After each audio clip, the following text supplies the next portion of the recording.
Okay, I'm presenting on conflicting rights. Oop, didn't change that.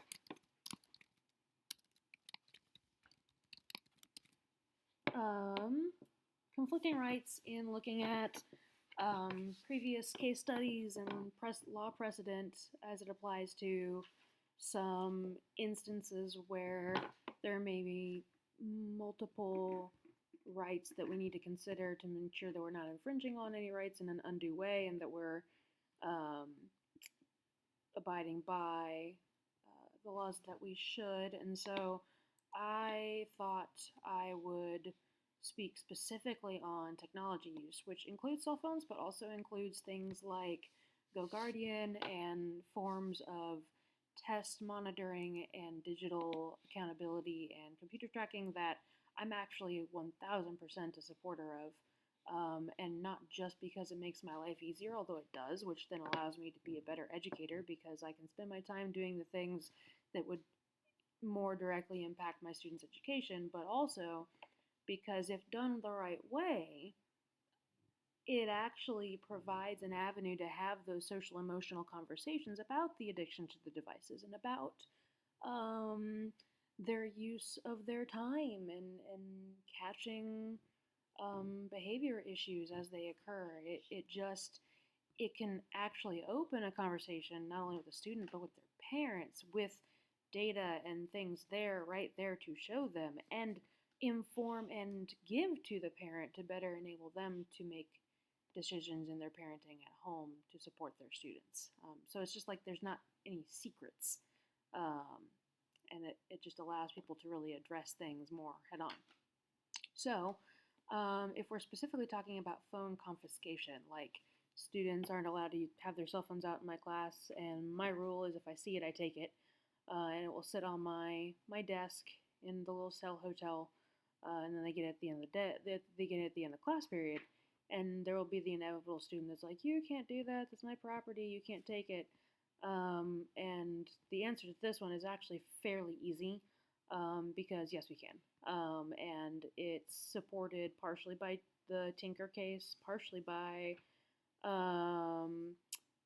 the TLO case. I actually didn't reference it here, but the one where the students were smoking or doing things in the bathroom and one admitted to it and the other didn't, and the principal or whoever came in confiscated their purse against their will and then found money and drugs and cigarettes and all number of things. And they tried to claim that it was unlawful search and seizure, and it was in fact not. Actually, I've got the tab right here because he had a reasonable suspicion that there were things going on. It was this one, New Jersey versus TLO. Decided that it does constrain the actions of school officials and students have a expectation of privacy in school, but the search was found to be reasonable. So if they have a reasonable suspicion that laws are being broken or there is a danger to themselves or others, then we're allowed to search their property while on school within certain bounds again. And so in this case, I would say phone confiscation, first of all, I just leave it there on my desk. It's out for everyone to see. It's not, um, hidden away in a drawer or anything like that.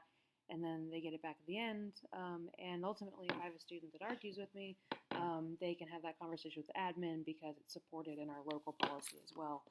And more strongly so this coming year because of the issues we've had with it. And ultimately, even bringing the device to school, I would argue there is an inherent assumed risk when taking something like that out into public.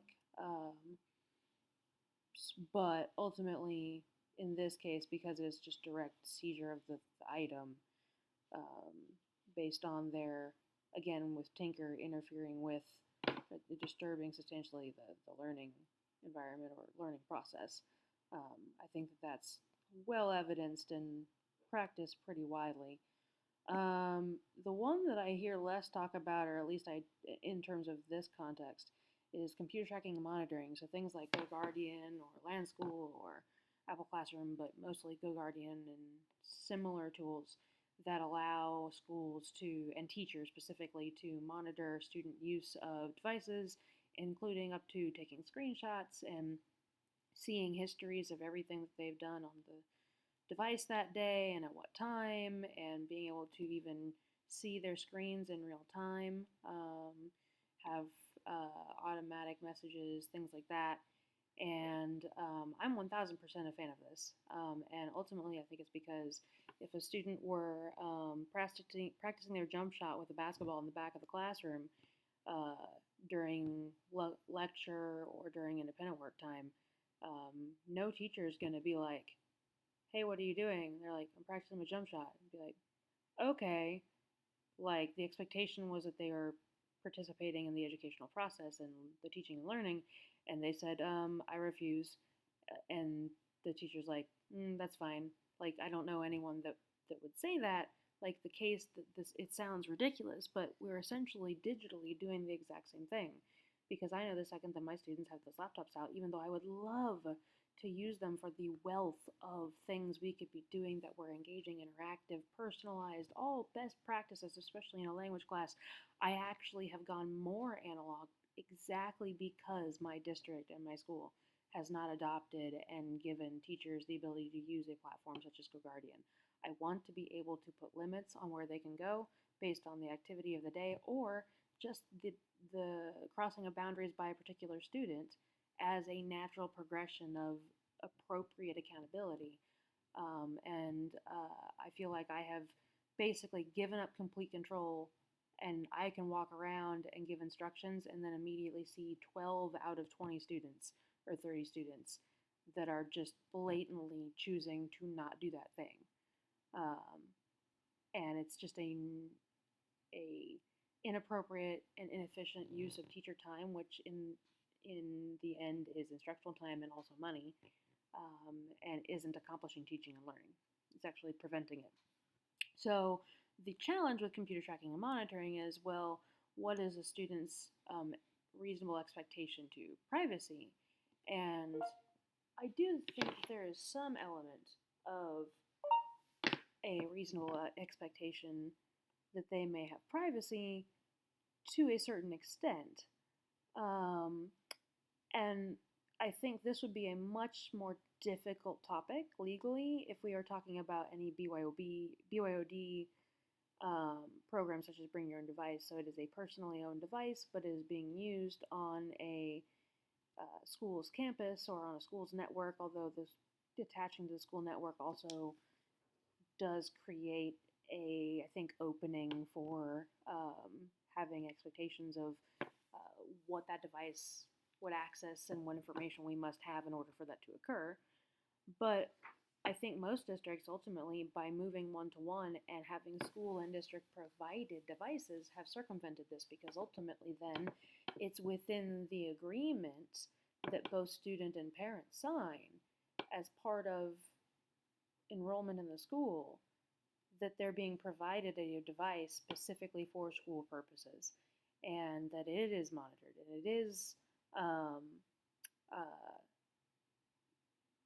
has certain controls on it, and some of those are even legally required with things like E-rates and COPPA and various laws like that. And so we really are abiding by FERPA and giving parental consent in the sense that it's not a secret. Like, it's not even your device, you're just being allowed to use it. And so if there are things that you do not wish to be, um, data you do not wish to be revealed, like text messages and things like that, don't connect your computer to your phone. If you don't want teachers or an sysadmin to see what you're Googling, then Google it at home, not on that device. Um, and I think especially with the rise in cell phone usage, especially at the high school level, this is really, it shouldn't be that difficult.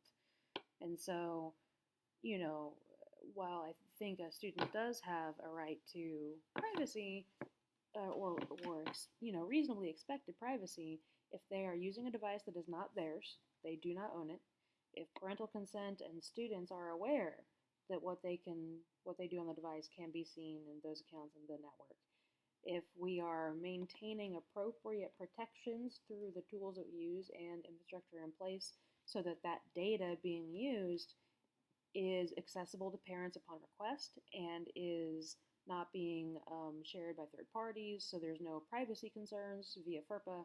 And if doing this avoids some of the complications of, although Tinker is more related to free speech, but being freedom of expression, or I guess freedom of activity, ultimately these devices disrupt the learning environment. They disrupt teaching and learning, and in ways that I don't think teachers almost even blame students for at this point because they are addicted.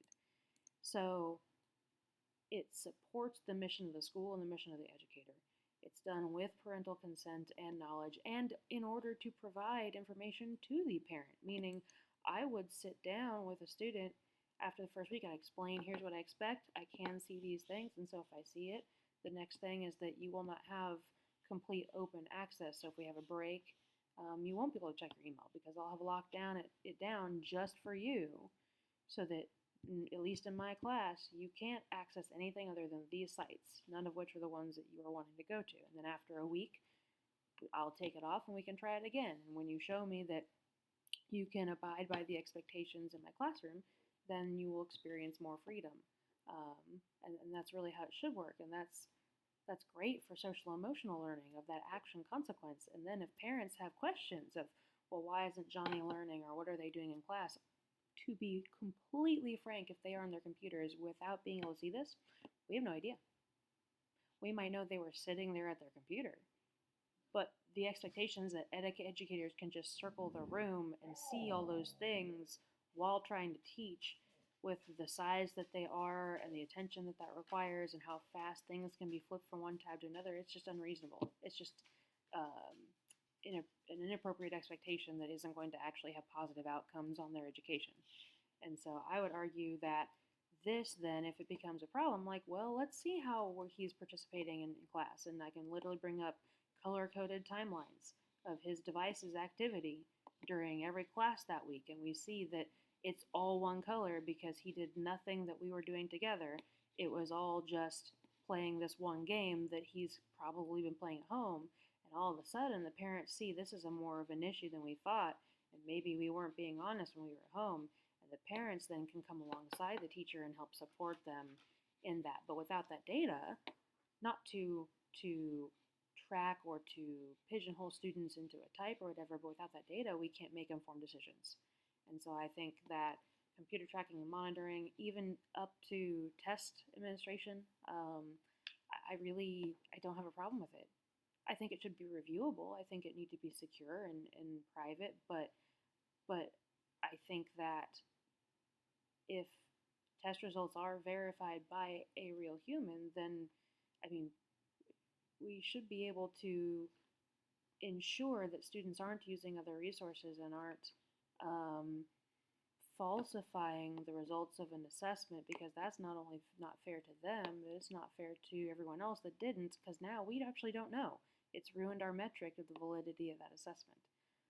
And so I think that this really is going to be fairly common moving forward, because students are less and less capable of making the right choices in these ways.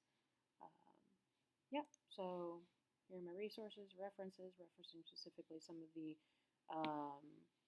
OHRC key legal principles of looking at rights and looking at specific contexts, as well as